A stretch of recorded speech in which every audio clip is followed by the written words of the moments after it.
Ladies and gentlemen, welcome to another exciting edition of Ringside Rants, brought to you by W.GG. Ringside Rants 10% off. Pay, buy us, pay us, feed us. Thank you, thank you, thank you, thank you. I am just Mike, as always, and to my right over there, we have Bad Karma, also known as Josh. Below us, we have JAT, the magical musical maestro of Louisiana and everywhere else in the Southeast. And we also have Phil, which is down there, and Spicy Phil, and he's also the Smark of Strong Style. Ladies and gentlemen, this is the Ringside Rants. We are the Rant Pack. Gentlemen, how the fuck are you? Damn good. Recovering from the holidays, man. Recovering my holidays, my ass, dude. You went to freaking World's End, dude. Mm-hmm. Yes, it did. You look like you had fun, man. Oh, I had a blast, man. That's all that matters. I had a blast, man. It was just snuck in a bottle. Got me a couple of sodas and snuck in a bottle. I'm like, all right, got me some mixed drinks going.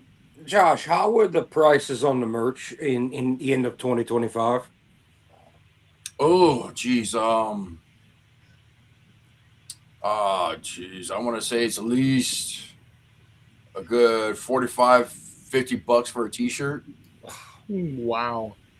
That's what was a Judas Priest show, man. Man, I tell you what, I wanted this elite shirt. It looked like a Bears jersey. I wanted it. It was just bad timing. I was flat broke. What they hit you for the hat? Oh, this one I've been having this for a while. All right, I thought you might have picked it up at the show or got a new one. I just wanted to know the prices of. We're at the end of 2025. It'll always be marked on this show, so I just wanted to know what AEW's going rates for merch was at this time. At like an event, I'm guaranteed you're probably looking between 45 to 60 bucks for shirts. $60 for a basic T-shirt? Yeah. Cool. I want to say at least 45 to 50 bucks for a T-shirt. I know when I went a couple years ago, it was like 25 bucks. It'd probably be cheaper to get it off online. And you see that technically doesn't. I understand what you're saying, but technically that doesn't make sense because if you cut the middleman out, I mean, you're buying directly from AEW. All they're paying is their merch people to run boots who are in the city. You technically should be able to get cheaper from AEW than going around to an outside. I mean, third party. Well, like I said, the people that officially do their T-shirts is Pro Wrestling Tees. So that's based right out of Chicago. So like I said,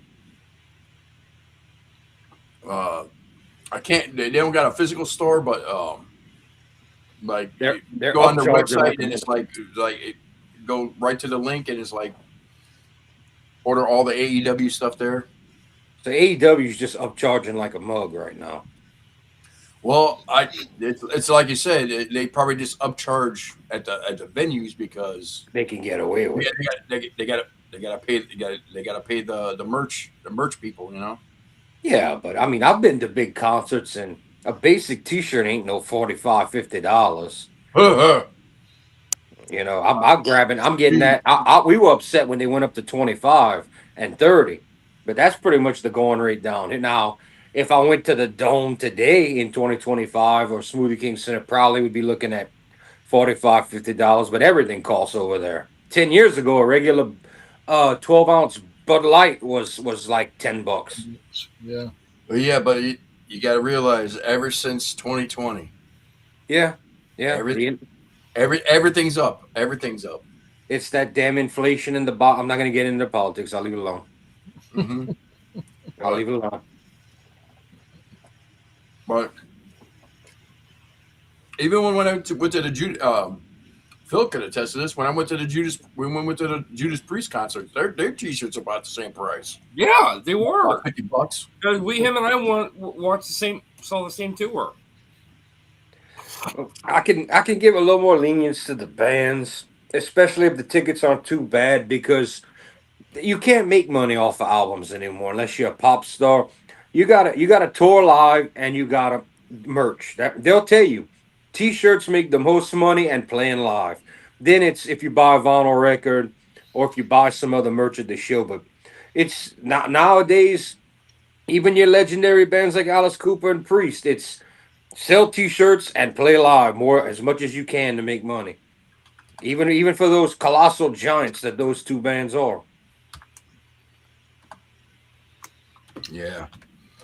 So I'm looking at this list that you sent me, Jordan, for the people that are in the Yes. Rambo. Yes. I Every first of all, every three is a team in order.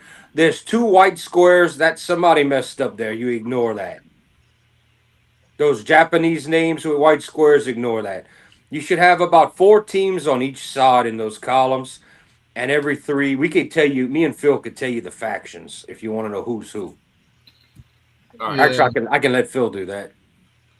I can't Well, believe ZSJ is in this match, man. Yeah, he's TMDK. He's the leader of TMDK, the Mighty Don't Kneel. Well, yeah, I know that, but I can't believe he's in this match in the Rambo. Which, just for the record, Urga told me that's his pick now to win. In TMDK. Yep. Yep. The Pretzel Master. He's Now, going. is this for Wrestle Kingdom? Yep. Yeah, it's that Rambo that this is not going to be the pre-show. It's going to be the official first match.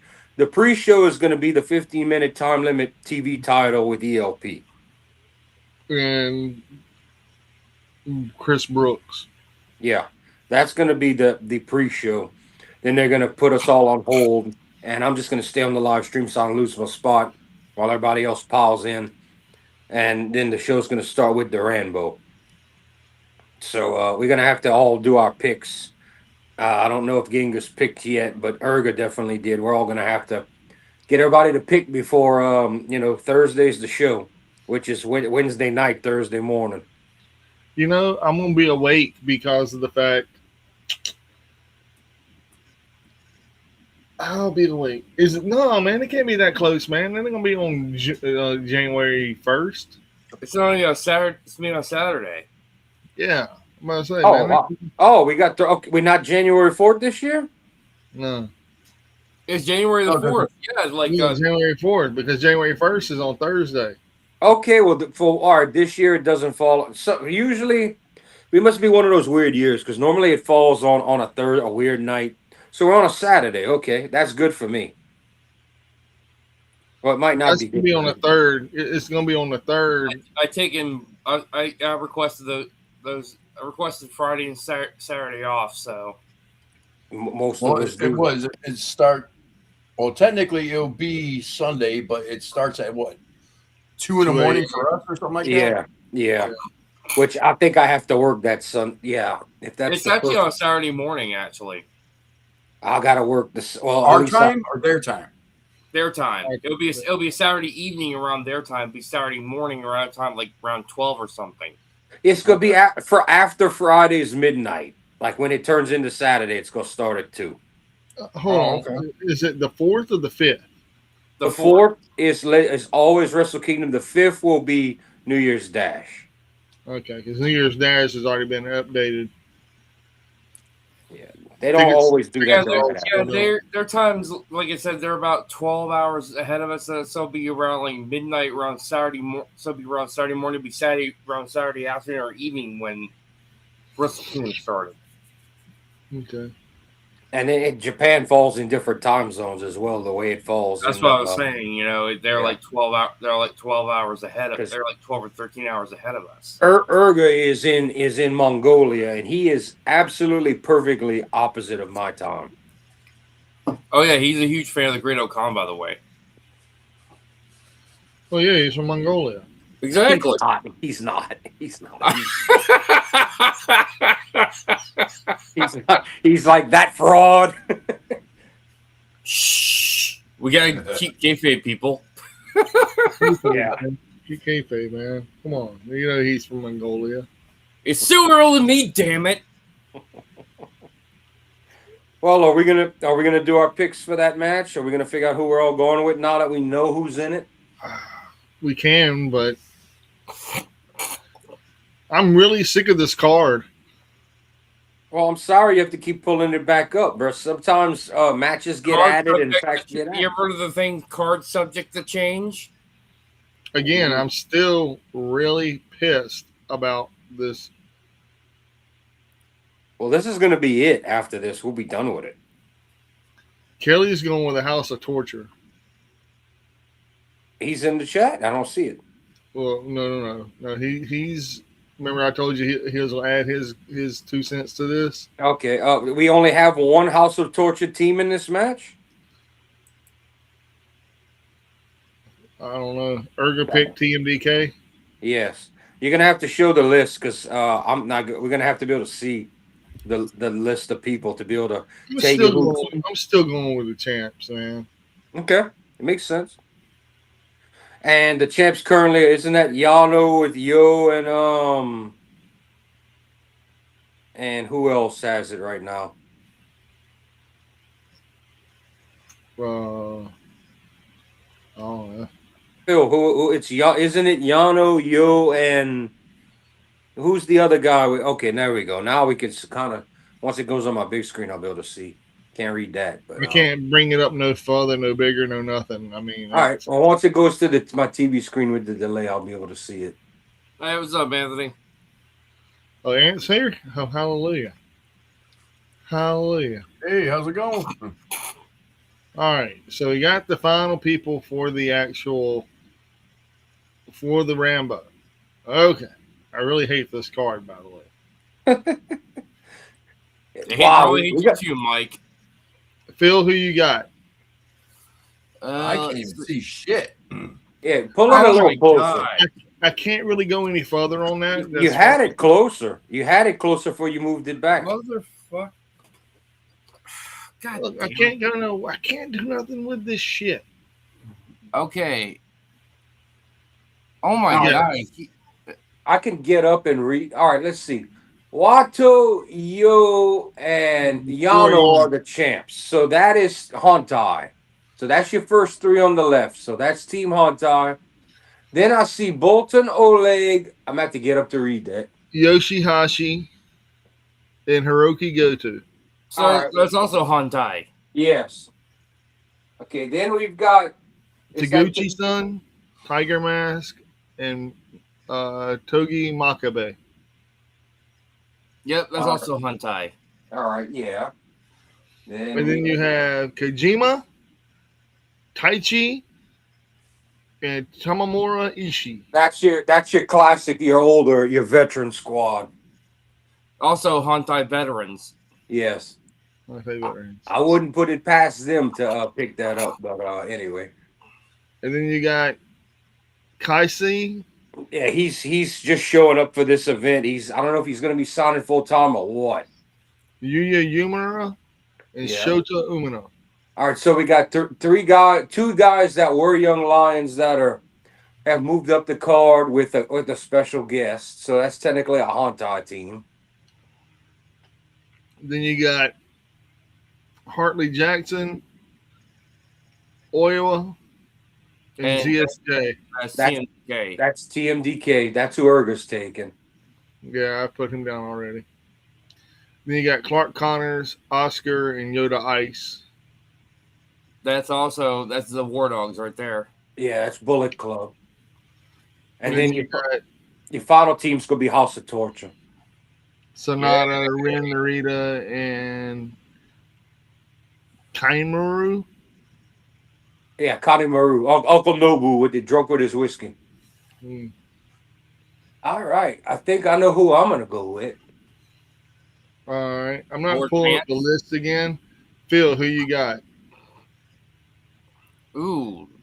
I'm probably going to go with the War Dogs. War Puppies. Stop that. All right. Ergen went TMDK. Jordan, who you got? Who I'd like to go with versus who I'm going to go with. I think I'm going to go. I think they're better than American. I think they book a lot better than American companies. What does that have to do with my pick? It's just something to answer the question. Oh. I don't necessarily watch a lot of New Japan. Are they better than you guys' opinions when it comes to booking swerves than American companies? Mm, not really. Think about 50-50. They book 50-50. They take chances, you know? Yeah, there's a lot less predictable booking in Japan. Way less predictable. That's why I like it better. It's way less predictable.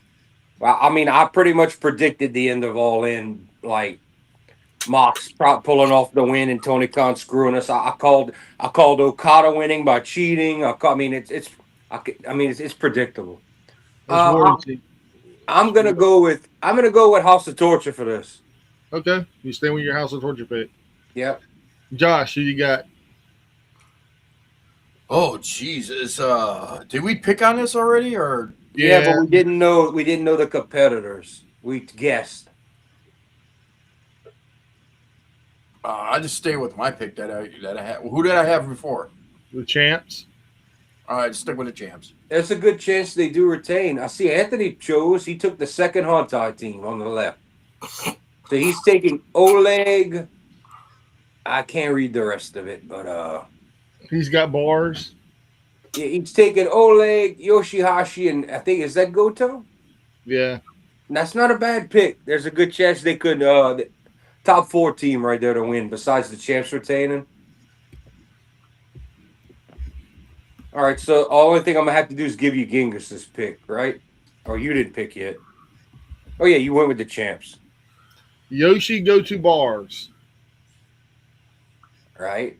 It's not a bad pick. Yeah, I'm gonna stick with the champs. Genghis has got the champs. Kelly's got the House of Torture. I have House of No Torture. one, no one really picked out the ordinary, except for Anthony.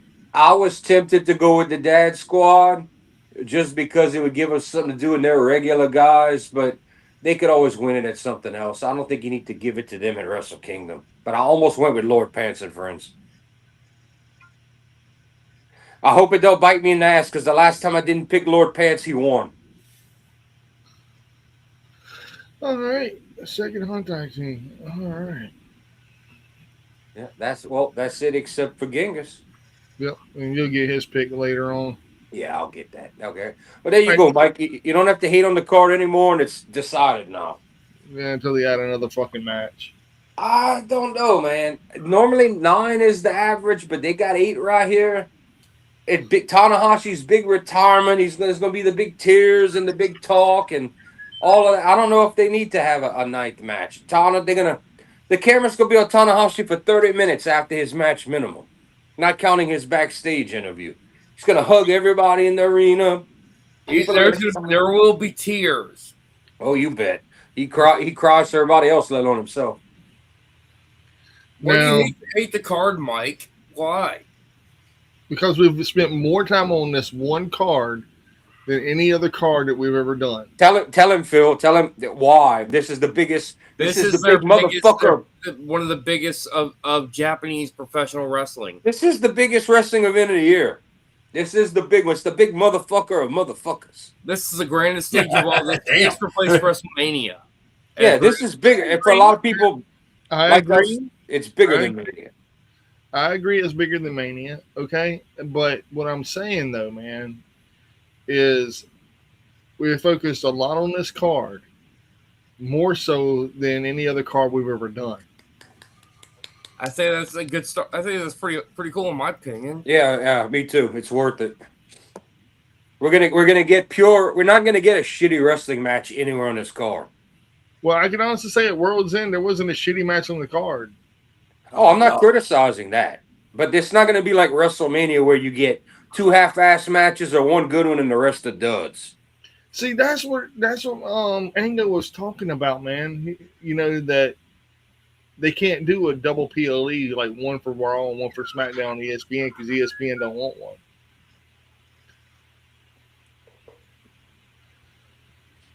I don't with how they book. I think they try to put too much on the WrestleMania cards. Triple H's 5-match strategy. If he would do 5 and if they're gonna do Mania 2 days, if he would do 5 and 5, I would be more susceptible to being like, I'll watch this because you're not gonna give me no 2 minute squash bullshit, and I don't care about jabroni A versus jabroni B. I mean, I don't need to see 12 matches both nights or any bullshit like that. I don't need that. This is gonna be long as shit. I'm not the biggest fan that New Year's Dash is gonna be the next day after Wrestle Kingdom. I rather the one night, and then I get burnt out, and then I got to go to work. Because it's gonna be a Saturday morning, and then the Sunday I got to go to work. So I'm like, Genghis and Phil are gonna take off. They always do because it's y'all haven't seen the meme yet with Homer Simpson dressed up in it. Why are you so elegant? And then Genghis changes the number every year. It's Wrestle Kingdom, you know. But this is the big motherfucker of motherfuckers. Well, I know Well, that. I know that. I've watched Wrestle Kingdom before. I love Wrestle Kingdom. this is the The one we thing, care about. the thing that I don't care about is the fact that we showcase the immortal side of. Let's talk about this for a minute. All these contracts that we're talking about earlier, for Jordan, when we were off the air, they're coming to an end. Yeah, but we don't know who's staying, who's going. You never know. And look, one thing, it's a fact that Wrestle Kingdom is the end of their season goes a year, and then the Mm-hmm. season ends and starts again. It's a fact that contracts come up, they come to an end after January 4th, January 5th, and Yeah. then either you stay or you go. That's how New Japan works. That's their deadline. That's how they fucking do it. So no surprise there. And for the people watching that don't know, now you do know.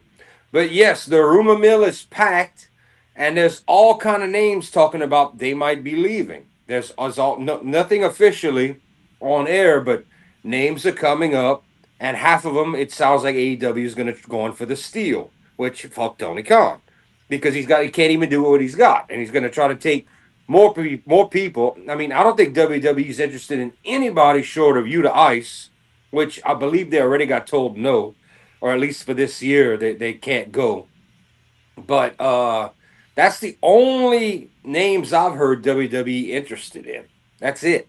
And the rest are all Tony Khan people. I mean, somebody said, "Oh, what if Shooter or Yo go to WWE?" I said, "To do what? To be like Tozawa? To be jokes?" And I mean, if Tony Khan can't book Speedball and Top Flight any better than what they're doing, just high flying tag team matches, what are these guys going to get? I mean, you're not going to tell me Yo's going to be any kind of mid card main eventer in an AEW. It's not going to fucking happen.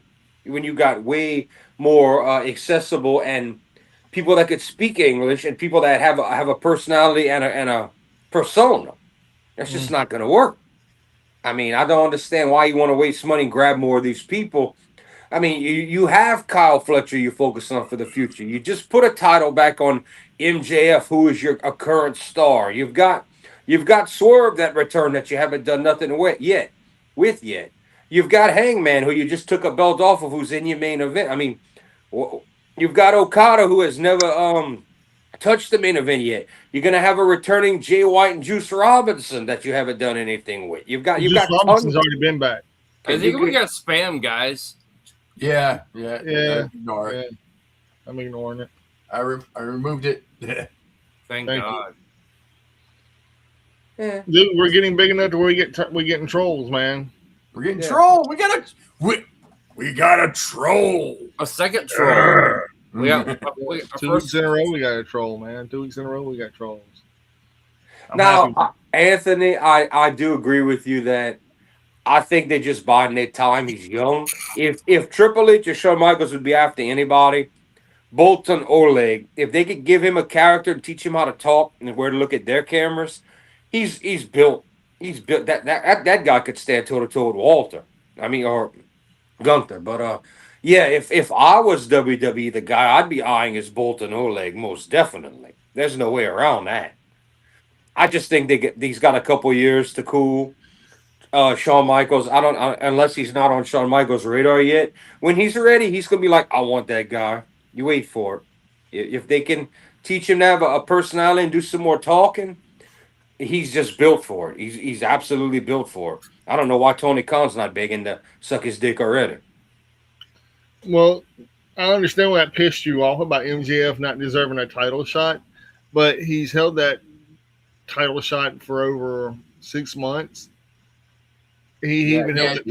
he had a contract, so Yeah, and I get it. It should have went to somebody else, but MJF needed to win that title I'm happy because for MJF. I'm just like some of the booking's questionable. I mean, it was a good pay per view. I just didn't think Mox. I didn't want Mox to win the Continental Classic though. Yeah, but I'm okay with that. I'm okay with all that. I'm gonna tell you why I'm honestly, okay. honestly, the Mox and Okada match was good. It was really good. well, it's good. It was going to be good. It would have been good. The problem is just you don't need to build up a Moxley that's on going to be on his way out soon. You've given him enough accolades. They should have. If anything, I wanted to see Kyle Fletcher in that spot and still lose to Okada, but build Fletcher.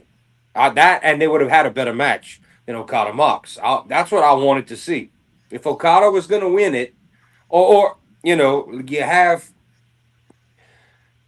you put him you put Kyle Fletcher going all the way, and then you have Okada beat him. Fine, but you have Fletcher that strong. Like one day Fletcher's going to be the guy. You don't knock Yeah, him out. And I understand last year he went almost all the way, but Mox is the last guy that needed that win. And Tony might be rejoicing that they turned him face again to the casual or whatever they call them, the sickos. But mhm. if anything, Debt Riders he needs to pull a Jericho and go away. It's becoming too much. He's gonna turn into Jericho if they keep this up. Well, the thing is, I think they obviously they gave Mox quite a few profile big losses, like quite a few in the past couple months. So I Yeah, think that was his payoff for for doing the deed. doing business. Well, somebody brought up a great point, and they said, "Why give Okada this loss before the real Takeshita match?" And I agree with that. That's why make Okada look weak when he is your future, going to be there longer than Mox in a ring. Why give him that loss? I mean, it just I don't see why you gotta. And to me, Mox has taken two big losses, and one wasn't one against Roddy Strong or something. Kyle O'Reilly. Kyle O'Reilly. Okay, Kyle O'Reilly is not main event level. He can be as good as he wants. He's not a sports entertainer. That's what AW is. He's not going to be a main event. And the other loss was to Darby, which we knew was coming. Yeah. Because the whole plan was Darby was going to become world champion and beat, and that was the whole plan. And the whole thing got messed up when Osprey got injured. Then they moved Hangman into the role. That's where everything got screwed up. Tony Khan was going to give Darby that big win if he wouldn't have went climb Mount Everest. And they throw in the belt on MGF because they have nothing else that sticks right now. And Nah, that's nah, where nah. Hold on about the MJF thing. Look about the MJF holding the belt. It actually brings something to the table now. what Now opponent you can, huh? what opponent's worthy to fight MGF as world champion right now in 2080 into 2025? Swerve, Hangman, Joe. I can We, go another one we, too. we've done all that already. Not singles. MJF screwed over Joe at World's End the year before. This is all coming circle around. Now MJF has the title again. Yeah. You don't want to put, I mean, they can do it, but Joe and him has already happened. Yeah, Hangman and MJF have had a rivalry they need to get away from that for 4 years before they come back to that. I mean, Swerve Swerve, and MJF never happened. that's the only one. And Okay, are you gonna put Swerve against MJF for the next pay per view and give Swerve a big L right when he comes back? No. Shoot, I would like to see Claudio. I would like to see Claudio go for that belt. That's a that'd I be wouldn't. I would like to see that, but here's my problem: has Claudio turned on Mox yet? And have we had that storyline? no, I'm gonna be honest. At the pay per view when Mox won the belt, I thought the Death Riders were gonna turn on him. I I would have. really thought they were gonna turn on him. I thought that They that did. would be great business if they would have done that. I've been well, waiting for that. I don't think Darby can hold a title right now, and not the major title. I don't think Darby's ready for it. I He barely beat Gabe Kidd and Gabe Kidd was a monster in that match. I'm sorry, yeah. dude. Yeah, He Gabe made Kidd, basically he got like a cheap win over. He basically they booked him made it look like they basically booked it like where Darby Allin barely was able Yeah. to beat Gabe Kidd. That's because that one of Tony Khan's biggest on his wish list is he's been trying to get Gabe Kidd for over a year. That's what the whole thing's about. He wants Gabe Kidd so bad. That's what the whole Omega thing last year came in, and he tried to use Omega to convince Gabe Kidd to sign him. They did the match at Wrestle Dynasty and all that. He wants Gabe Kidd like a motherfucker. If I had to guess who is really leaving New Japan, I would not be shocked if Clark Connors goes over to AEW. That would not shock me one bit. I don't want to see it, but that one I could believe. He's dating Thekla. He's dating Thekla, so it makes sense. Okay, I did not know that, but that makes even more sense now. But I could see him wanting to go for it, and they give him a chance to do some promos and he do his version of cowboy shit. I could see him going. Gabe Kidd, I don't want to lose. I so don't want to lose him, but man, Tony Khan's gonna throw even bigger money at him now. I mean, he's got the talk. You believe Gabe Kidd. Gabe Kidd is like Eddie Kingston, but physically is built. He's not like he's 100 proof, motherfuckers. I mean, Gabe Kidd is like the young, healthy version of Eddie Kingston. That's not an old man. And can back up what he says. He's a man. Someone called him Nottingham because he's from Nottingham. Mm-hmm. Okay. He said, "What do you mean?" Anthony says, "What do you mean? He's been one of the pillars of the goddamn company for 5 years. It feels like Tony and I believe that the Bucks don't think he's the right person to be the face of the company for what, Darby Allin. Yeah. Darby Allin." Honestly, Darby, I'll give this to Darby. Jacked up a little bit. Not as a champion face, but as a figurehead, one of the big figureheads for the company. He does good. I mean, for promoting AEW, I agree. He's one of the pillars. But do I think he's championship material? No, I don't think any of us do. like the main belt championship. No, I don't. I'm telling you, if he wouldn't have done what he did, Tony Khan's plan was to put that title back on Mox and the fishbowl match for Darby to beat him for that title. I'm telling you, that Tony Khan is going to try to put that belt on Darby one day. That's one of his favorite people. He's going to try it. He's going to have to bulk up though. He's going to do it as is. I'm telling you, Tony Khan likes who he likes, just like he likes Orange, but he won't make Orange the main champ. Darby Allin is one of his top 5 boys. Not working behind the scenes. They don't need to make Orange a champ. He's over as is. I know. But now if he becomes heel, like Country, like the way Country said, now that would be more interesting for him to be a champion. I think he's going to wait till he's at the end of his career and he's going to go for it to spike some interest back in his career, and he's going to be the lazy heel. And I think it's going to be entertaining. I think it will. I don't think he was going to get it. I think Darby Allin would have been a great ECW champion. No. That's what Anthony says. No, he'd be like a tag team partner with Spike Dudley. No, I can see him as ECW tag team champions and maybe TV champion, but not ECW World Heavyweight Champion. Paul always tried to focus on the bigger guys until the very end when he lost everybody and had to go with Just Incredible and Steve Corino because there was no one left. He always Taz, and he made Taz larger than life. And then he had Sid for a minute, but he didn't have him long enough to make him champ. I mean, Raven, and if you go back before ECW really blew up, Raven and Sandman, but there was more the attitude. But when ECW was on fire, it was Taz and Mike Awesome and these large, that's what Paul wanted. Bam Bam and everybody. I'm a Darby fan like me, and I'm seriously worried about his longevity in the sport. I don't think Darby's going to last, dude. I mean, I think Jeff Hardy is going to outdo him. Yeah, and I hate to say that. And Darby is going to be a crash test dummy. Yeah, I mean, I mean, if you look at him now and the way he's wrestled and the way he wrestles and the way he goes about his life and everyday life, he he's not made for this world, man. No. He's not, and he's gonna go and do things his way, and Yeah. I don't know what to You say, got to man. understand is like outside of AEW, he does all. I mean, he legit does extreme. all that crazy shit, all He's that extreme. I all don't. that extreme sports and all that stuff. I don't know. I don't know what that dude's gonna do the day he is paralyzed and stuck in a chair, can't live his extreme life. He's probably just gonna give up and die. I don't see that guy living 10, 50, 20 years in a chair or paralyzed. I just don't see him being happy.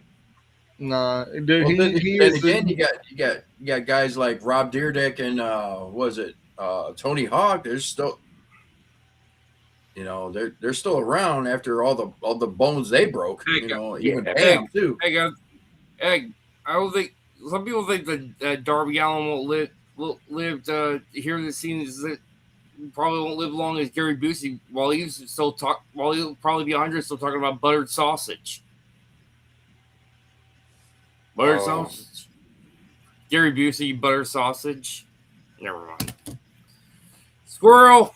God damn it. Thank you. Thank you. I think your delivery got messed up on that, Phil. I think your delivery Yeah. messed that up. But Yeah, I know, you're good. we know what you're saying. Don't get us wrong. We know what you're saying. Yeah, that style that Darby wrestles, I understand why he likes it. It is not meant for a small guy like him. That's better suited for big guys like a Moxley or Kingston who their body can handle it. It ain't that. It's the shit he does, man. It's like very questionable. It's like He doesn't take anything protected almost. That's the problem. He thinks it's his definition of, oh well, I'm not the best, so I'm gonna give it all I have and land on my head and my back. It's kind of I mean, it's Terry Funk only did that to a point, even his extreme years when he got older. It's like I'll give all I have to get. Mick Foley made his name by I'll take these stupid bumps before he even did the Hell in a Cell. When he was in WCW and in FMW, he made his name by I'm not the greatest worker, but I can take a bunch of crazy shit and bumps. I mean, eventually, what did Foley do? Eventually, became commissioner, cut jokes, retired. He was like, I can't break myself anymore. I gotta stop. And he wakes up in pain every day to this day, but he had to stop. You can't take it all the time like that. Now, Spike Dudley talks all the time about I never really was beat up or broken. He say those tables look painful. He says it really wasn't as bad as you think. And today he's a real estate agent. Just running. He's like, I don't have chronic pain and all that. He's like, I'm a lighter guy. It was easy to take the moves, and they kind of threw me pretty good. Yeah, the only time he said that he had to stop something was actually with Brock Lesnar when he was supposed to do. He was supposed to get a lot more power bombs, but he I think he did like two or three of them, and then he tapped them and was like, all right, that's enough. Yeah, but you know how Brock is in the ring. He don't care. Vince told me to do this. I get paid. Darby Allin was WWE, he would have been kicked out within 5 months because a lot of his coworkers would have complained about major boxes and trying to injure him. mm, You know what? You know what? I'm They gonna be honest. watered Out of him all the the Darby fuck out. Allin matches I've seen, is like I don't see him messing up that much. no, I mean, I see him He messing doesn't box at all. He's up. not like Darby wouldn't be in WWE because they would have demanded he wrestle the WWE style, not the crazy, and so be able to work in the ring in their style and not do the crazy shit. Maybe one jump with 8 dudes catching him. So and Darby's too small. Darby would not have the appeal to make it in NXT. He would not be called back. Darby's where he is because the WWE will. Maybe today because he has a little bit of a name and to hurt Tony Khan, they would do it today. Hire him in a Danhausen kind of role or something. But if there'd be no AEW, Darby Allin would not be in the WWE. It would not happen. not even a little bit. Nope. You'd be lucky to find a third-rate indie promotion to take him. they're like, you're too dangerous to be in No, our. you don't know how to wrestle. You don't know how to wrestle. That would be That's the exactly problem. what they would say. They would consider him a death match tyrant, Like New Jack. or something like Nick Gage or Matt Tremont or Necro Butcher or Tarzan Duran. Right. You know, But the Yeah. problem is he's the size of Spike Dudley, so he's unbelievable as a deathmatch wrestler. It's like the most of the guys can catch him with one hand if he jumps on him. You know, it's like Joe walking away from the corner spot. It's pretty much it's the same story. Darby, the only way he could ever get, and it would only be a small time part-time WWE thing, and they'd let him just to stick it to Tony Khan. They would hire him. Oh, we got one of your pillars, but they would absolutely he'd be ragdolled. They would have people like modern day Brocks and all of that, or Gunther's just there you go, like a James Ellsworth. That would be the position he would be in. So that's why Darby's where he's at, and that's why he does what he does because the guy is not a wrestler, and he's I seriously unbelievable. doubt AEW is going out of business anytime soon. yeah. Are there any young and- guys outside of MJF that you can see WWE poaching when their contracts finish or when AEW finally goes out of business because of Tony's mismanagement? Possibly there is quite a Wardlow. few. There's quite, Possibly I have Wardlow. quite a few.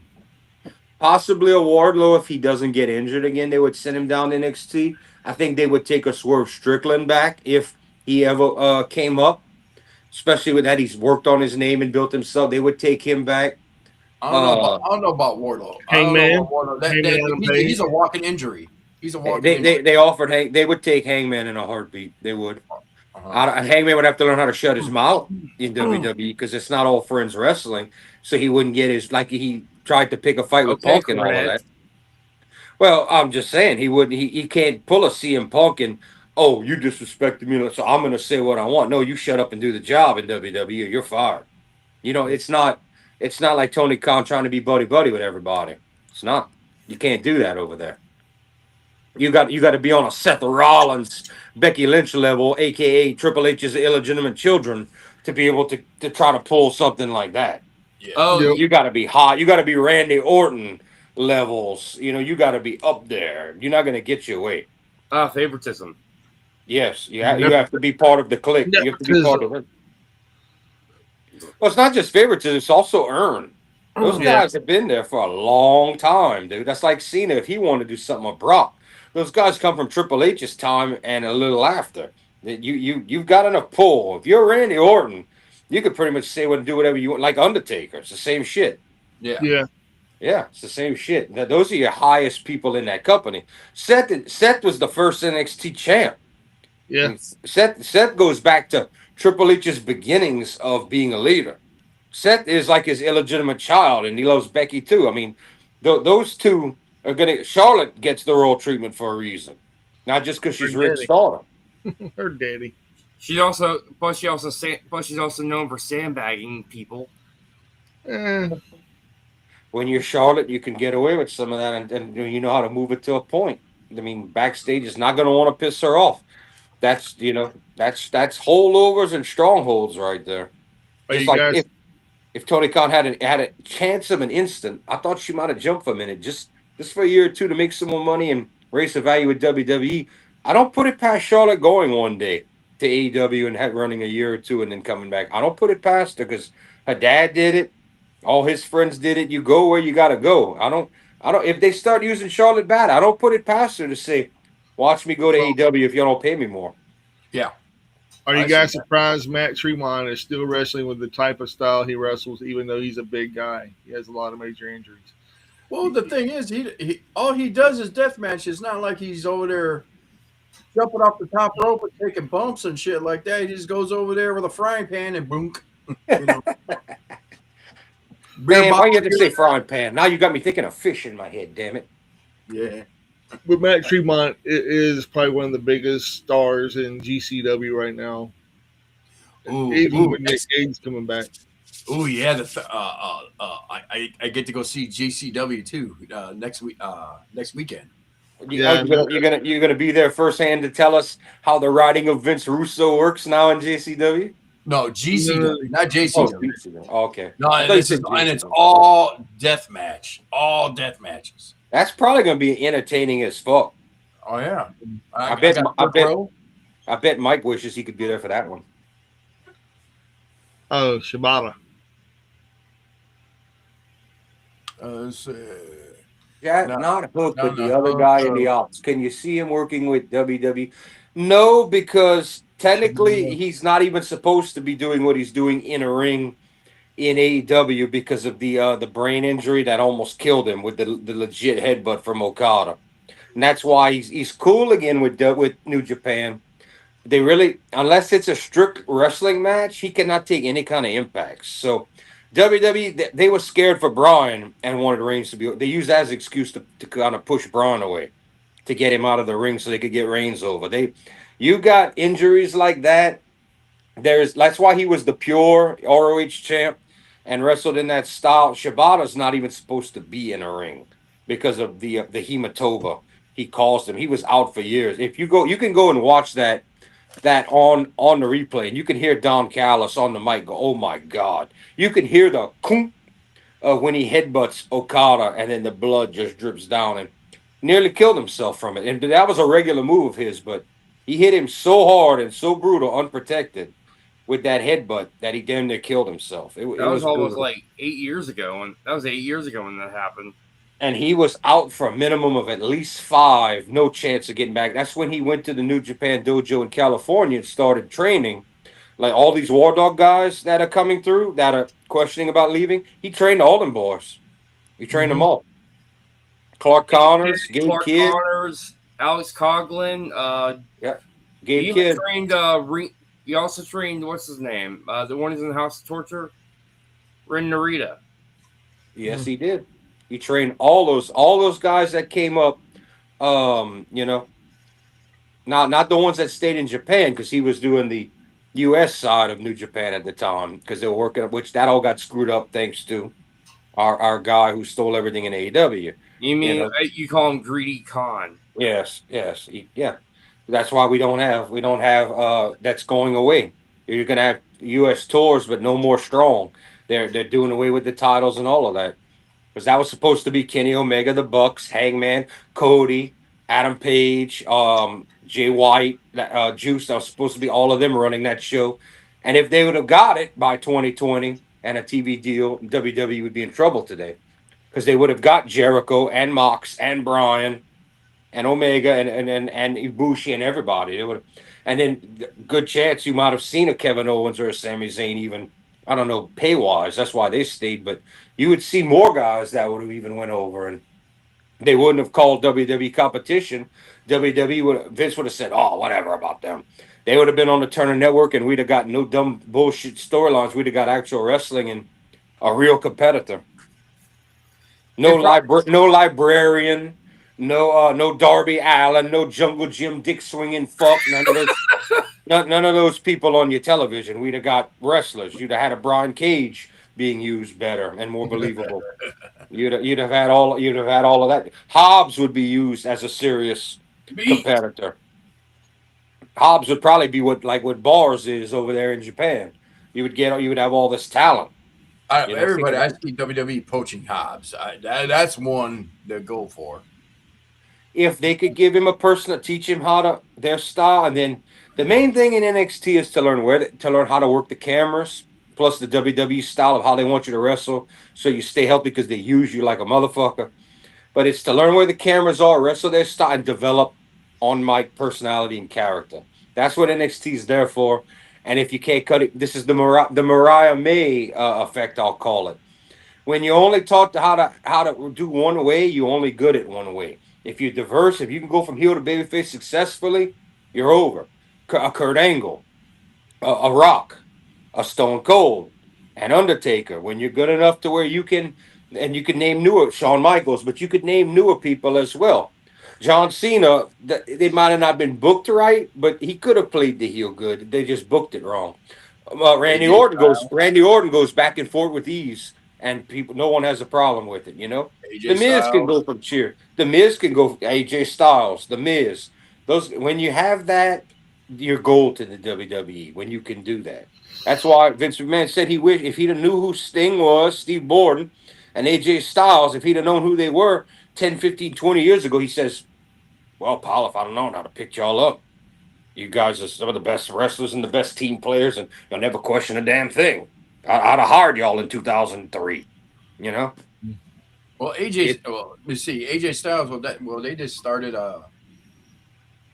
Well, he was ROH, ain't it? Well, ROH before TNA. he was WCW before all of them. AJ Styles is on. I'm he was watching in the Mass. reliving the war. He's there in 2001. He's there in 2001. Mhm. Yep. Him and Elite Skipper and Low Key. Um, I don't think Vince would have took. Vince wasn't into the lightweight flying guys yet. It took Benoit, Guerrero, and Rey Mysterio and all of that to show Vince, hey, look, it's time to change this ring. It's time to change these ropes to steel cables. It's time to let these guys fly. The business is changing. It took a Jericho, with his moonsault.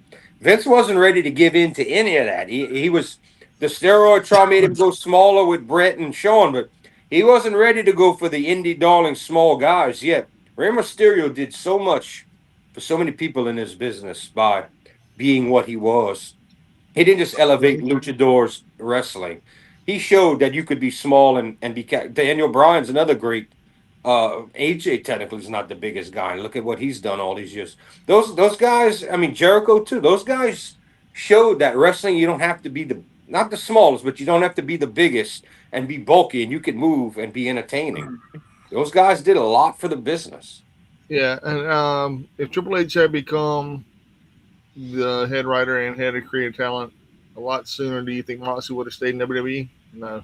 As a chance. As a chance. Mox is hard, strong head, and he's a money saver. He's not. He doesn't blow his money, and but he doesn't like being told what to do or put in situations that he doesn't.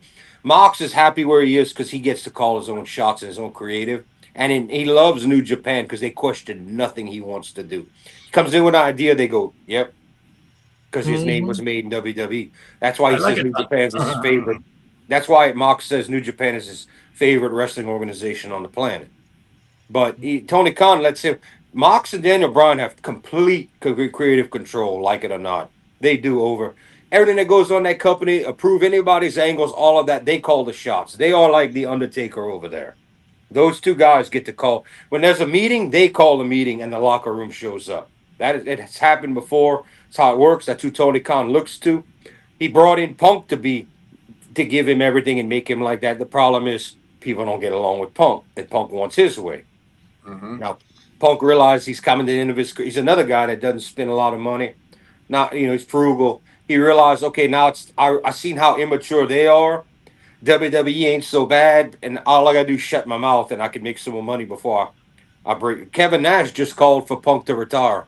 He said he looks broken down and brittle and wrestling in a t-shirt. Nash of all people is saying that Punk Hmm. should get out. I Nash, get, who I give it to like Punk's contract is up, and I think that's probably when he's out. I don't know when his contract is up, so I don't see him retiring like completely. But I see he'll get like he'll do the John Cena round, just like yeah, Russell yeah, like 2 or 3 times a year or something like that. like Reigns has now, which is funny that he gets that kind of treatment. But yeah, because he's not long for Hollywood either. Him Reigns not that much longer to go with this part time shit either. Yeah, Reigns ain't long for Hollywood now. Uh, I'm uh, sorry, he's tired of he's got breaking the his accurate bar. ability of a stack of pancakes, man. I'm out of a daddy soda. I got one more. Let me go snag it. I might grab me one of those shitty beers that don't affect me because they need to be drunk and they're like I paid for water. Oh, geez, and we got Phil's chasing the pig, I guess.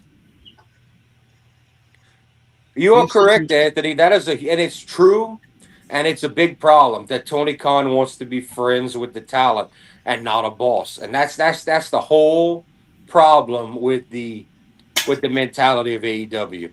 Not besides the fact that Tony technically almost has unlimited money to spend on wrestlers he wants to collect his toys. You can't be friends with this. That's why Miro never worked.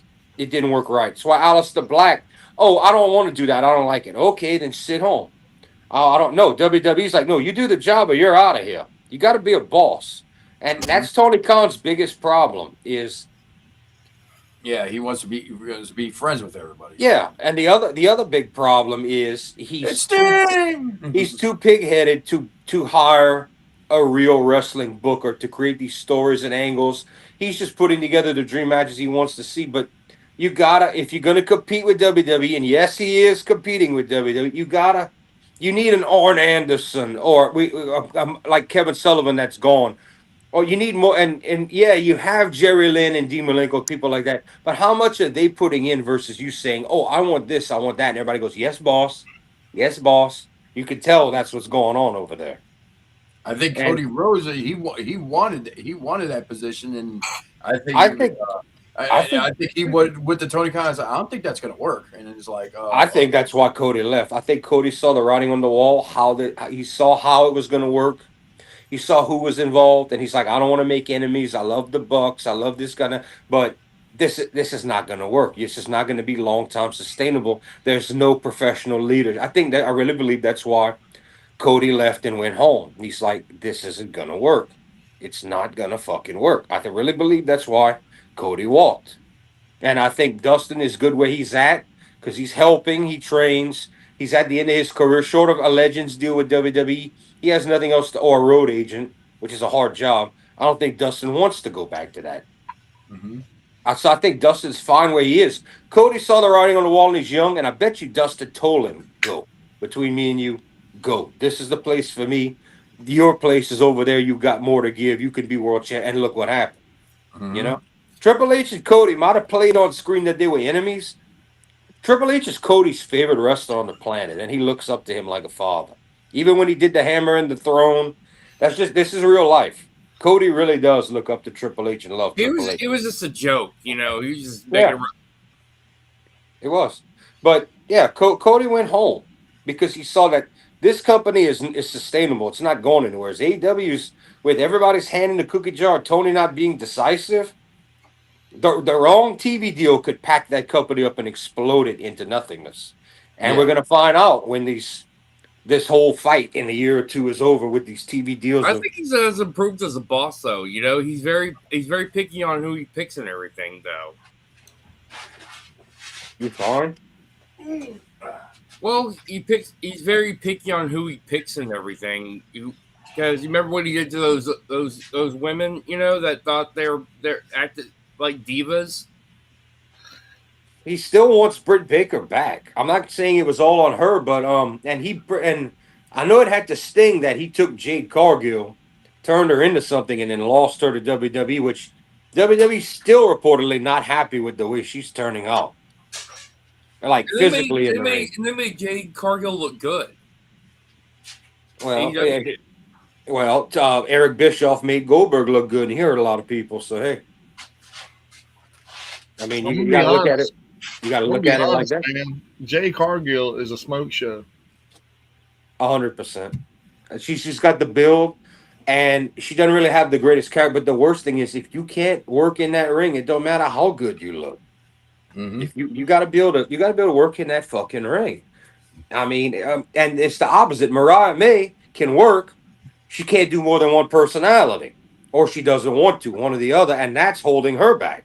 That she can't play a baby And face. act. Yeah, she can't act. She went to Stardom. Her role was to play the bitchy, the little ice bitchy, and she Ice did good at that. But that's what she's one dimensional. Can she wrestle? Sure. Can she get better? Sure. Could she wrestle good in WWE? Sure. Can she, with all the acting and they put into her, can she can she pull a Becky Lynch and a Bailey and a Sasha and a Charlotte and go from here? Well, Charlotte, we all don't like her anyway, so she could try to be face all she wants. Or Alexa Bliss, or you can go to a Lita or a Trish. Can she be a face or a heel? No. Mariah just, and it's either she don't want to or she doesn't care. And I understand she came from Stardom where personality's less, but if you have it, you have it. But all that does is damage her. In the end, she may be back to AEW if WWE decides you're not Tiffany Stratton. You can't pull off the acting chops as okay as you are in the ring. You know. Tiffany Stratton can play both roles. That's what I'm applauding her for that. I'm saying when you're in sports entertainment, and that's for AEW as well. You have to be able to play both. Hangman, they haven't let him be a good heel yet in AEW. He should have came in as the heel he was when he would look like he was siding with Cody and turn on Omega. He should have came in like that, just like a Reigns should have been a heel first, and Hangman would have been over as fuck by year two. They fucked that up. They thought, oh, Hangman. No. You should have let him come in and make a rep for himself and come in as hated. You know, Yeah. they should have let Jericho be the face in that first match, I- or turn him after he lost that match against Jericho. Turn him and make and he's a dick and I'm a heel, and a whole year come around and then he beat Jericho. And be I'm the best at cowboy shit, but let him be a pure power bombing dick. Like that's what they should have done. They don't need Hangman. Don't need to come across as the cool friend you want to have. That's not who Hangman is. Mhm. Hangman was an enforcer in New Japan, and then Yep. a guy that could hurt you. And that's the best way they should have started. They should have started his career for the fans in AEW that way. That hurt him a lot. MJF is MJF. You don't have to change it. The day you need MJF to be a face, you let him say a couple things and he's fine. You don't have to change MJF. You don't have to. But Anthony said, is Jade Zimmer to China? Did China have the same issue, which is that she is not necessarily a great worker inside the ring? Yes. Yeah. Same story. The one thing China had going for her was how much Vince Russo loved her because she was an oddity, because she was a one of a kind. They tried the shit with Nicole Bass. That flopped horribly because she's horrible. It was horrible to look at and all that. And couldn't wrestle. But China wasn't great in the ring at all. That Vince wanted her to become the men's heavyweight champion. Vince McMahon almost bought into it and went, I can't put her over Austin, or The Rock. What are you doing, pal? He wanted it. He thought it would be just like Don Callis did with Tessa Blanchard. That shock factor. Same story.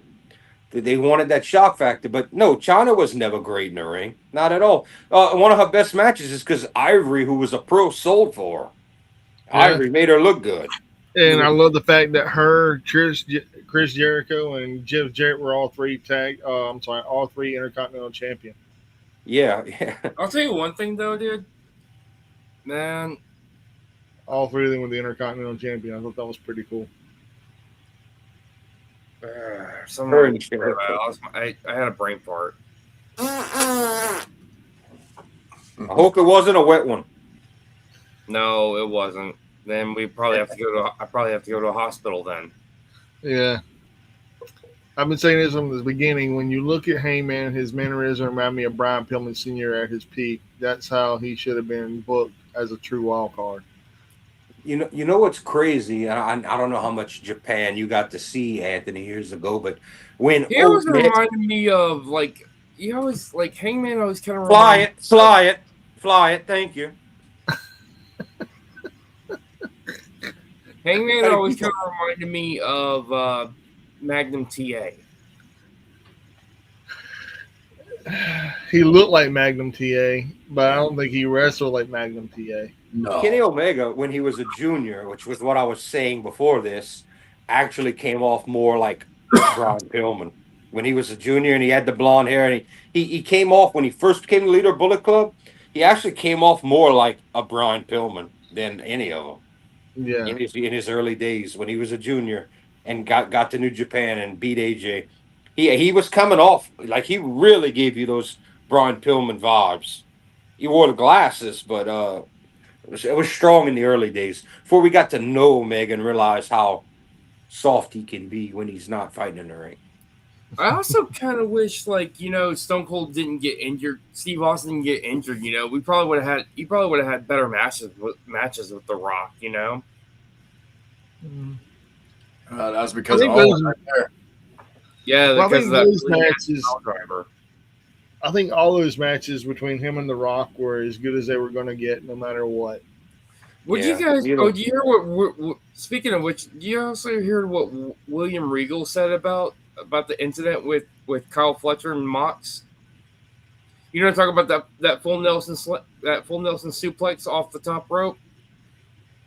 It happened at Saturday. World's End? Yeah. Shoot, if anything, the one move that scared everybody was This Statlander. Statlander and Hater. Oh, that fisherman suplex driver.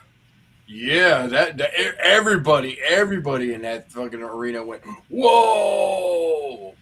She's fine though. What I heard. Yeah, that, All right, that so was a scary one right there. all right, I'm gonna go back and read your comments about the Punk and the Cena and or what? AJ Lee or AJ Styles?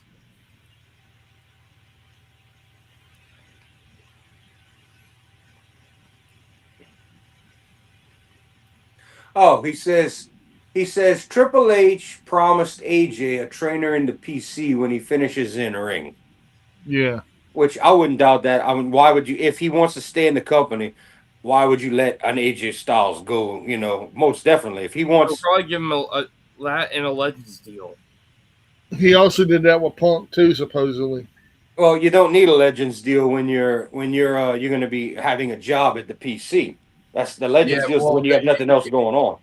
Yeah, well, he's offering him that, so he when he says he's done, when he's done, he don't jump over to AEW. Be like, Right. "Let me do a couple of years here, I think yeah, he's did you hear that he did that AJ Styles refused to sign a AEW belt? I sent the video. I had sent the video. He said, Matt, Nick, I love y'all, but there ain't no way I'm signing that. Speaking of AJ, actually, AJ and Dragon Lee lost the title to the Usos Tonight in the main event. Yep, That is the only noteworthy thing that happened on Raw. You had two title changes happened on Raw tonight. I saw someone posted. No, the only other title change was this past SmackDown. Dragunov lost to Carmelo Hayes. Yeah, Carmelo Okay. Hayes, which I'm not mad about. That was a great match. Oh god! And he's thinking about bringing back the spinner belt. Who? Carmelo Hayes. Oh no! Oh hell no! Yeah, Cena did do the spinner belt on the U.S. title, didn't he? That's the first one it was. Yep. Well, we'll see. Other than that, the only other good match was actually the women's match with Stephanie Vergara. Of course. Triple threat with Raquel and Bella. She can't wrestle. Who? Raquel? Yeah. Yeah, when you put anybody against Stephanie Vergara, either you can go or you can't. Like Stephanie Vergara is turning into the female version of Shingo Takagi. Well, it ain't just that, man. How many times have I said this, Josh? How many times have I said that she can't wrestle? Who? Raquel? Yeah. A lot. Yeah. Bella. Oh, wait. I got it on hand. What is it? What is it, Phil? What is it? Raquel Rodriguez. I was making fun of her name. Oh, okay. She can't wrestle. I'll say that, dude. I will stand by my word. She can't wrestle. And yet she was a former NXT champion. Don't matter. Yeah. Raquel was? I'm saying it. Yeah, she was. Baron Corbin was United States. I mean, seriously, that I dude thought was it was bum ass Corbin. Dude, he's terrible. He was terrible, dude. They let him wrestle there for how many years? And he had one good finishing move. That's all that dude had. Dude, the worst move he ever had was running outside the ring, grabbing the turnbuckle, running back in the ring with a clothesline. Dude, that is the shittiest fucking move. I was like, that is stupid. That is fucking stupid. Who are you talking about? Like what Braun Strowman did? No, Baron Corbin. It's almost as bad as the Strowman is Express. That made sense, though, Phil. That made sense. Braun! A big guy running around the ring. I mean, what's wrong with that? Yeah, there's nothing wrong with that. This is stupid. No, Now Baron he's just Corbin. around the country. And his show's getting better ratings than wrestling. Watch I people think it's watching the still dude terrible. eat. People watching that dude eat. I still think he's What is your terrible. opinion? I don't think he deserves a job in any promotion. Braun? Corbin. Oh, Corbin. Okay. I was gonna say both of them. I don't like Braun Strowman's style of wrestling either. But I can understand him, dude. He's like 8-foot giant, and he eats people like And he's good. gassed in a minute. Yeah, but his hands, dude, his hands are like the size of freaking watermelons. Well, Paul White wasn't the best wrestler when he started out as a giant, but you know what? That He drop got kick better. off, that drop kick off the top rope in WCW, and those one-handed choke slams. He looked pretty. He was pretty healthy for 23 years old back then, and Mhm. kip ups and shit. Braun Strowman wasn't doing all that. No. Paul White. I mean, if anything, he has a right to do a comedy bit. I liked it. I did like that skit he did with MJF and Adam Cole, where he was dressed in his Captain Insano gear. That was funny shit right there. Well, yeah. I mean, Oh shit. well, what I'm saying though is there's always room for a big, tall guy that really don't need to do shit. Hell, look at what was it, the Great Khali. They got Omos now. Almost or He- almost. They got him Omos down there in is terrible. AAA. Omos is terrible. He's actually Omos really is good terrible. in Pro Wrestling Noah because apparently he got really popular in Japan. You know, Japan loves the big white gaijins, or big white meat babyface gaijins, or the heels. They love the giant foreign kaijus. Yes, they do. Yeah, dude's like 8 foot tall. I mean, Or dude, almost versus Micro Man. I mean, look at look at what started, for example, when they booked Megan Bain versus Bozilla. It was like Godzilla. It was like a female Godzilla versus King Kong. I don't know why.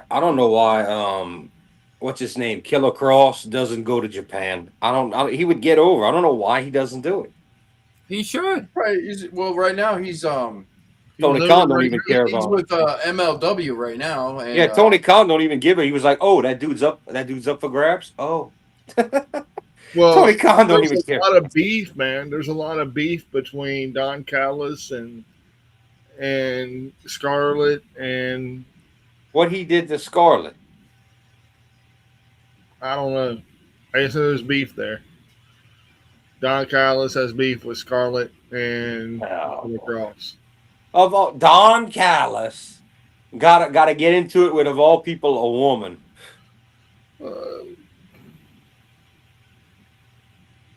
Yeah. He's this much. Don't get me wrong. He's a heat magnet. He's a great heel on the mic, but he's not far removed from Vince Russo booking. Not at all. No, but he had, dude. He is the originator of the Ultimate X match. That's the Don Callis special. Oh yeah, speaking, I also got some bad news, guys. Like apparently, what's stopping Buddy Matthews from returning to the ring is nerve damage. Yeah, and his foot, ain't it? Unfortunately, yeah.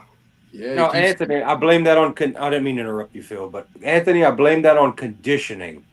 That Strowman was known for being lazy and showing up to the building after time, and people saying, "Where the fuck are you?" Oh, I just strolled in. No, you're not. Go home. Strowman also had health issues later on, more modern day, but Strowman needed to work on his cardio. If you're going to be a wrestler, don't be a wrestler if you gassed in a minute and a half. And the man was not 30-something years old back then either. He was in his 20s. There's no excuse for that. He was all you have to do is slim down and work on your cardio. He was 20-something years old and not just showing up late, not caring. So pretty much like Generation Y being laziness right there. No, so I do blame I'm not going to say no. I can't blame him. And no, you can't take steroids and be on the WWE roster full time. You can be a part timer and be on them, not full time. That's how Brock got in trouble because Vince said, "I want you bulked up." He went, "Okay, boss." When he came back, he took all his stuff. He went to the fight in UFC. He won the match. Then had to lose the match because he tested positive for the steroids. But when you're a part, and that's the same thing with Jinder Mahal when he was a part timer before his title run. That's how he blew up and got big. But yeah, you cannot be in WWE ever since the Chris Benoit days. You cannot be a full time contracted WWE wrestler and be on any kind of illegal substance, even certain pills like weight loss or whatnot. They will bust you. You cannot. Even an aspirin. Yes, they test you randomly and you get violent. That's also how Andrade tried to get out of his last WWE contract. He purposely failed it by I forget what it wasn't even a steroid, but something showed up in his system, and that's how he was trying to get the hell out the door. Yeah, smoking weed. I don't think so. It came up that it was Opiate. it's not what I read at all. It was illegal. It was not even a drug.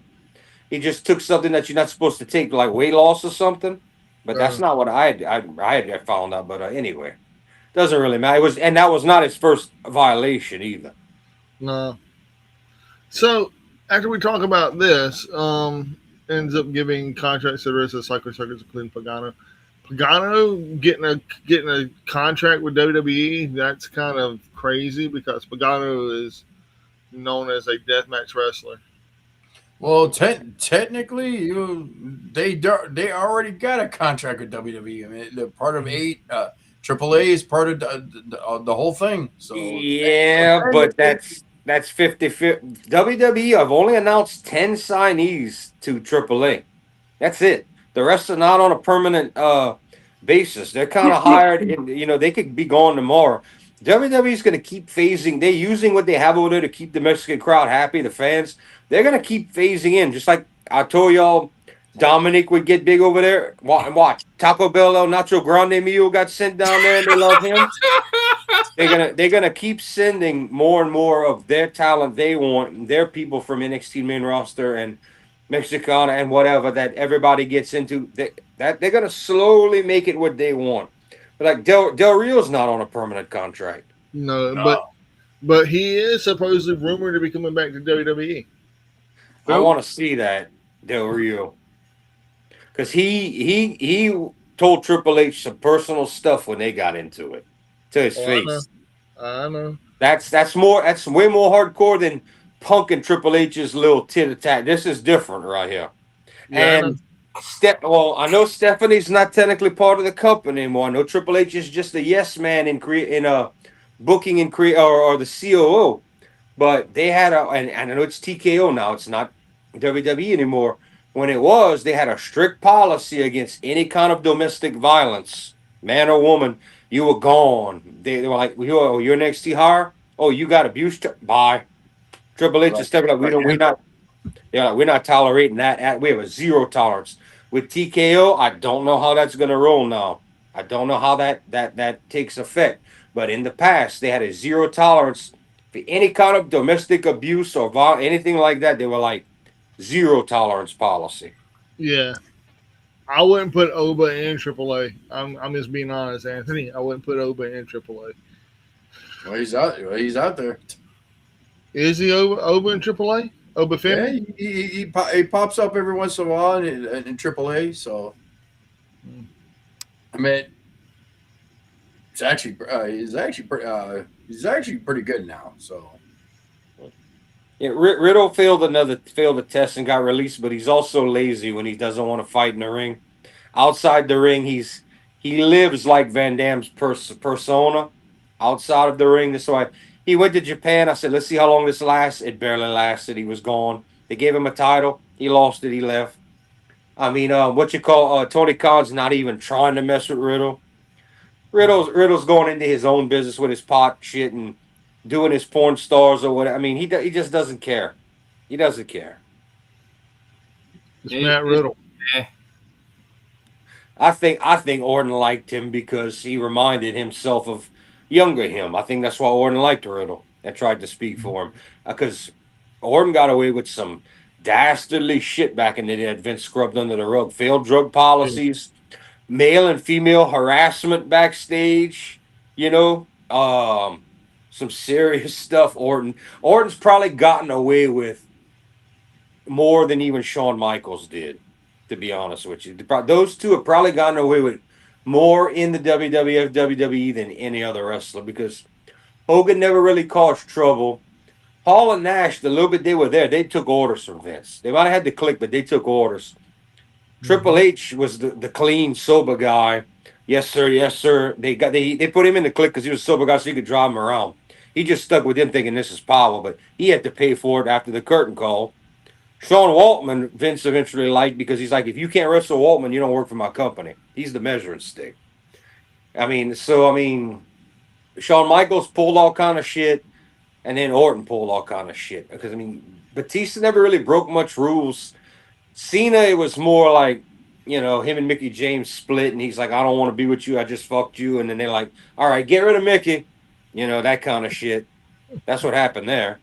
But yeah, it made modern era Orton easily got in the most trouble. I mean, Brock's just like, get the fuck out of my way and let me go wrestle right now. I'm going home to Canada where you have to walk to a payphone to use the telephone because I don't own a flip phone. Brock just don't give a shit. Anthony, you're probably like the number one dude on here, bro. Like, thank you so much for like asking questions, like for real.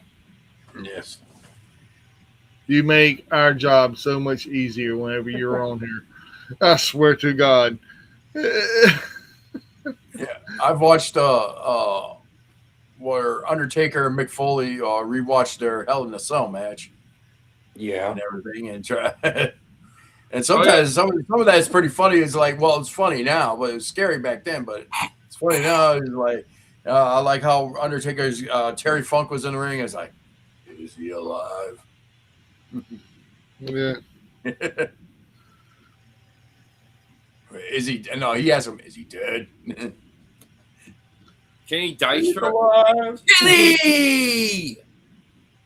No. I don't know, man. I don't know. I am pleading the fifth on that. I don't know, man. I can't see the question yet. It's gonna come up on my TV. Do you guys believe any that's of a the loaded. That's a loaded question, man. That's a loaded question. Ugh. I can't answer Do you that. guys believe any of the that Kenny? Well, Cena could do whatever he wanted. He was a gold in that era. Cena, Orton, Batista, and Lesnar were the golden. They came out of that OVW class with Cornette. Those were your four. At the time, that was your Mount Rushmore of current wrestlers in like 05, 6, 7. Those four guys could almost do nothing wrong. Vince is like, that's my top guys. So could I, besides the rumor that all those divas back then, Orton and Batista were banging the shit out of the majority of them, and Cena went through some as well.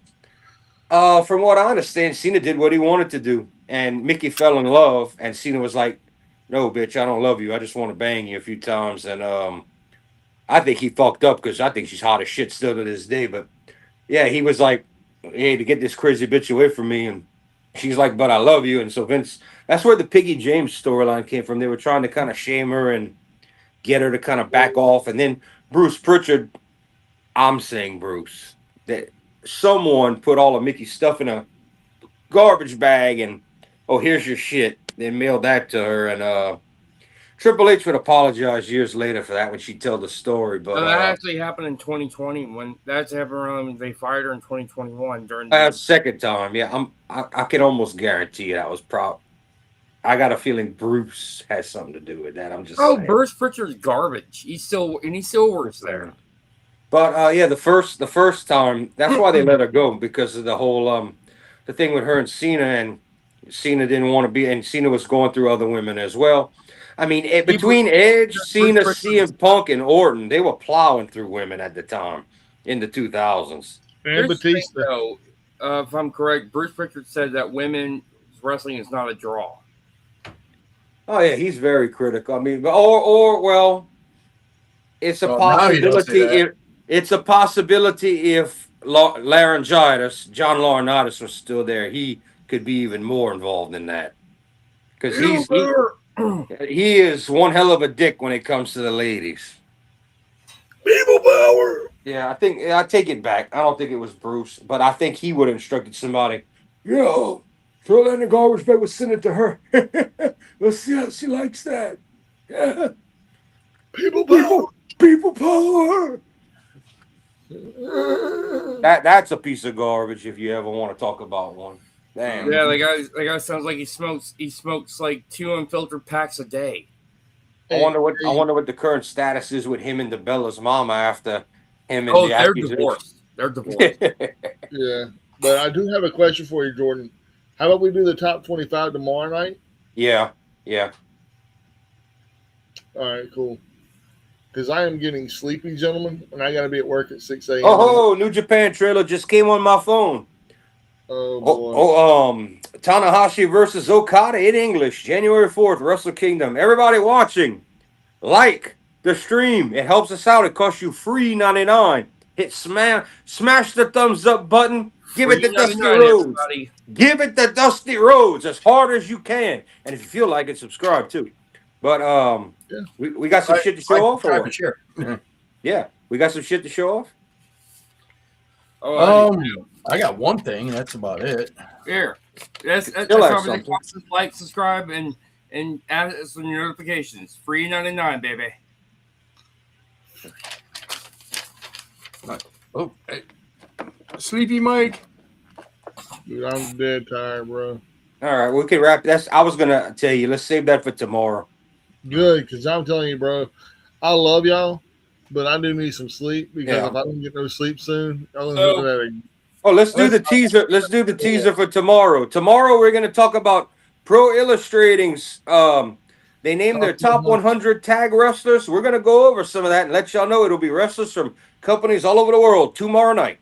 I'm biased, everybody. Okay, ladies and gentlemen, Phil is biased. We always knew you were bi. I said I'm biased. Oh, you missed it the other day. He's by ass. My ass.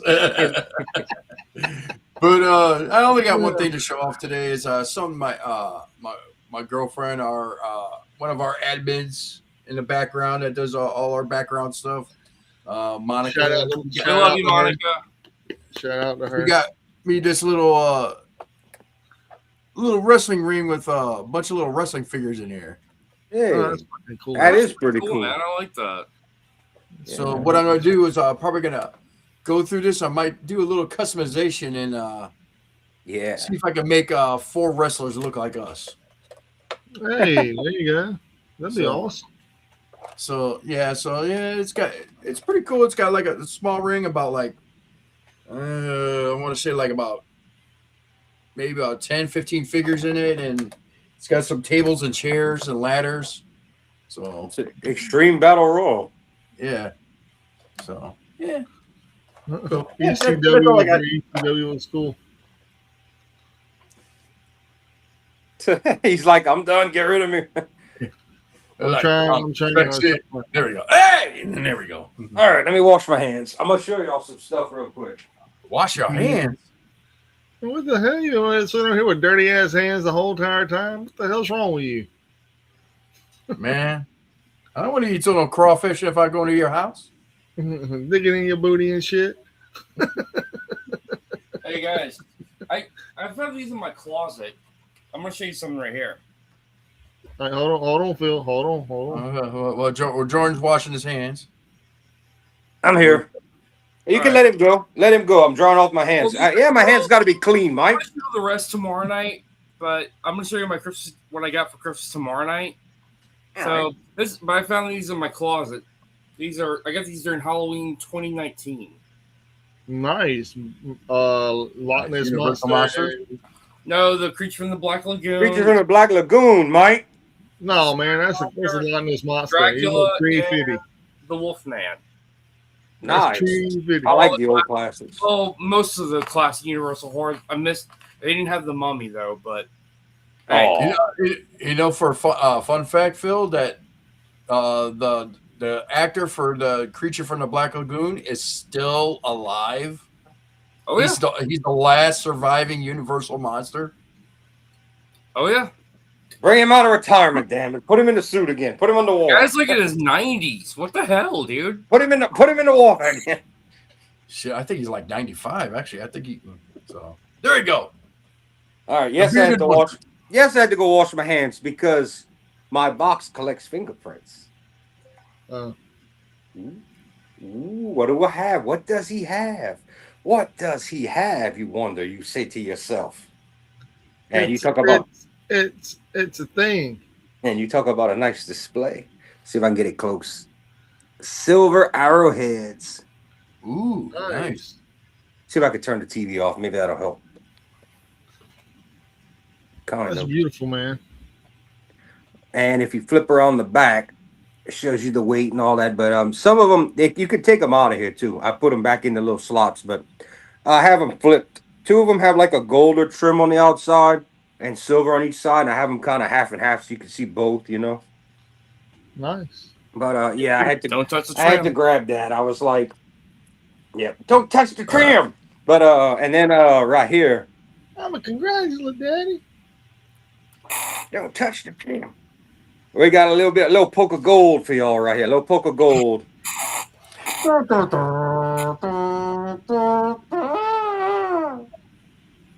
Nice. Yes, that is pure gold. It's like a leaf. Or is it Uh, actually a little thick in it? It's an this is the gold right here. This is an Yeah. eagle. I know, but how much? Like not how much, but how many ounces? Oh, this is just a little what you call a one. They call these 1/1000s. You could get them in little tiny coins like that as well. They're about 40 something bucks a piece. But that a lot of people are doing that to just to get affordable gold instead of buying a lot. But 1/1000s are becoming a pretty big deal. So yeah, it's got the specs on the. There was 5,000 of these. Let me see. I think that's a five. Five mintage, one of 5,000. It's technically worth $1 right now, but it's fine gold 0.999. But yeah, the spot price is about 42, 45 bucks. ain't bad. No. So I had to got me one of those while I was at it because I was like, I'm not gonna be buying them. That's enough Christmas gifts of gold and silver bullion to myself. So now we'll do a few records. But yeah, those arrowheads, I was like, I wanted one of those coins. It was gorgeous. It was all silvered and they had the sparkling flakes over the angel on the big coin. But it was like over 250. I was like, it's a little steep right now. And yeah, the prices for everything shot up again. Silver's now at 72 an ounce instead of it had shot to an all-time high of 60, now it's 72 an ounce. Yeah. Yeah, so spot price is going to be around 75. And then you add on sales tax and sellers, you're looking at 110 for things like buy an ounce now. So yeah, just think silver used to be only $22 3 years ago. And gold, of course, went up as well. But let me get some records.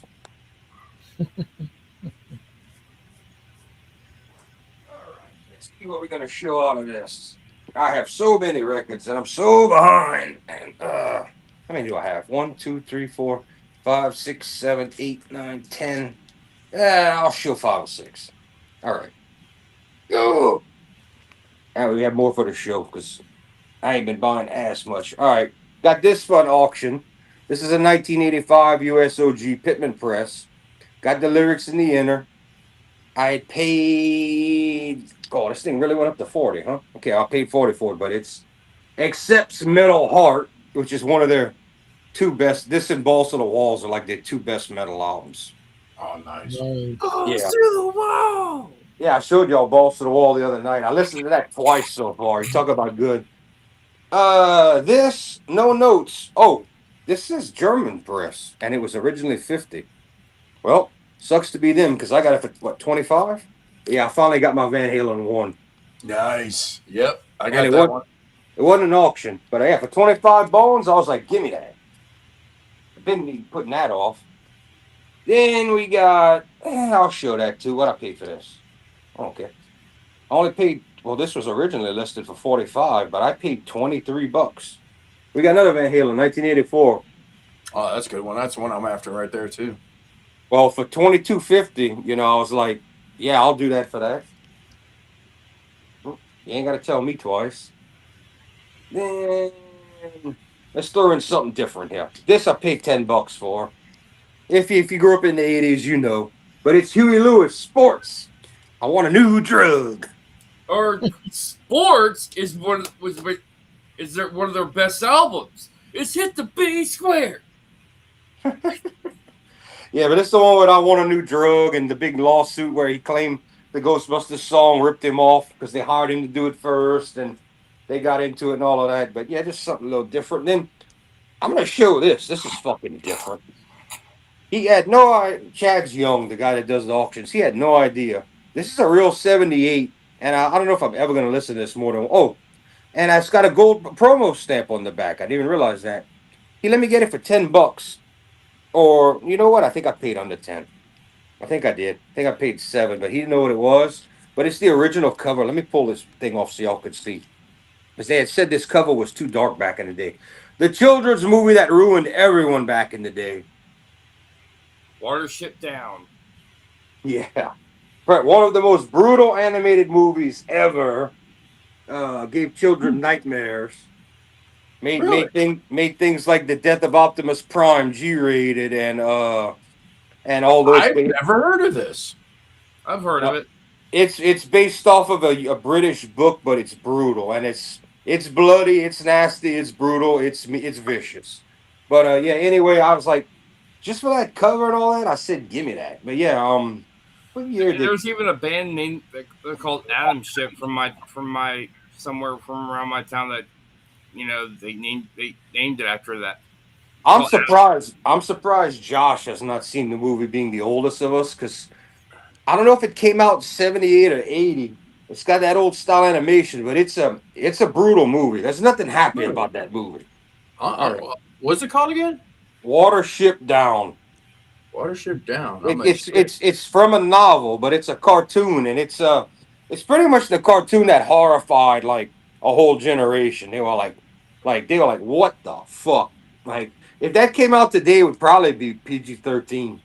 But Wow. Yeah, I'm gonna have to check this out because I've never heard of this. And you're talking about a person who's seen heavy metal when I was a kid. it's And the made Wizards. the animation is close to that, but this is a way darker movie than any of that. It doesn't have the nudity of heavy metal, but this movie's just dark. It is from a book, but I remember they said kids were scared of Secret of Nim when they were young, and they had to put the lights on in the studio. That's a There's G-rated movie. horrifying with the rabbits. Yeah. This movie put that to shame. That's nothing. What do we have here? I'll show this Robin Trawer. Victims of the Fury, $6.99. And how many did I show so far? 1, 2. Oh yeah, by the way, Wendy Q's no longer in pajamas anymore. She's actually full wrestling gear again. All right, one more album to end. I'll just end with this. Fuck it.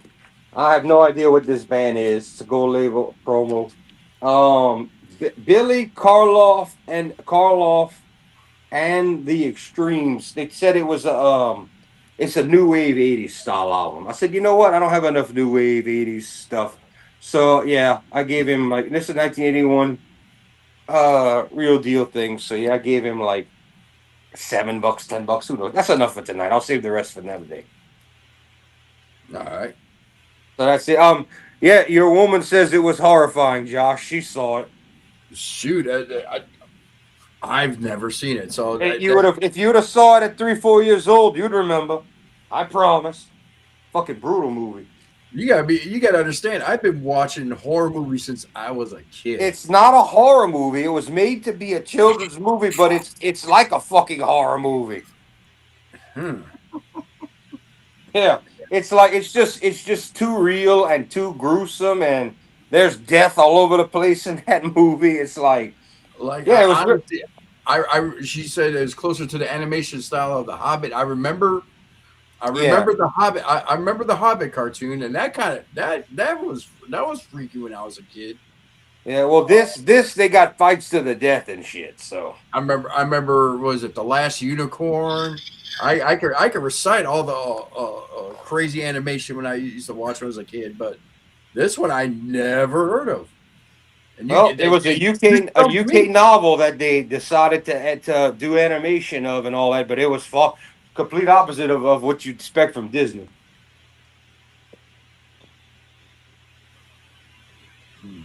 I'm done. Mike, wake up. Oh yeah, I need to wake up. Sound like John Laurinaitis.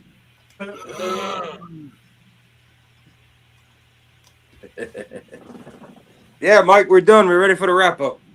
All right, good. Because I was He's about to falling fall asleep. I am. Ladies and gentlemen, if you're not watching Ringside Rants, You're doing life wrong, brother. yes, and we're not just food to eat, we're also Food for the ears, baby. That's right. And just remember, if I ain't bought it yet, what's mine is mine, but what's yours, it will be mine too. Just like me gold. Anybody got a fun fact?